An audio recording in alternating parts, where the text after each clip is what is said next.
আমরা এবার জান্নাতে ঢুকবো। সব জান্নাতীদেরকে নিয়ে আল্লাহ তাআলা বলবেন, ও ফেরেশতারা, আমার জান্নাতীদেরকে তোমরা জান্নাতে নিয়ে যাও। ফেরেশতারা পেছন থেকে সবাইকে নিয়ে জান্নাতে ছুটবে। জান্নাতীরা আনন্দের চোটে ছুটবে আর ছুটবে। ছুটতে ছুটতে ছুটতে ছুটতে হঠাৎ করে বিশাল একটা ওয়েলকামিং রিসেপশন গেট পেয়ে যাবে। এত চমৎকার জায়গা, এই জায়গাটারে জান্নাতীরা দেখে জান্নাত মনে করে ওইখানেই বসে যাবে। ফেরেশতারা বলবেন, নো, আপনারা ভুল করছেন, এটা জান্নাত না, এটা জান্নাতের গেট।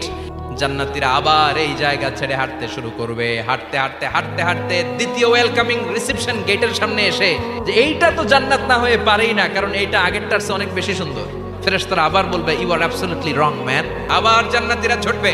3 নাম্বার গেট পেরিয়ে সব জান্নাতীদেরকে নিয়ে ফেরেশতারা আসল জান্নাতের দরজায় আসবে।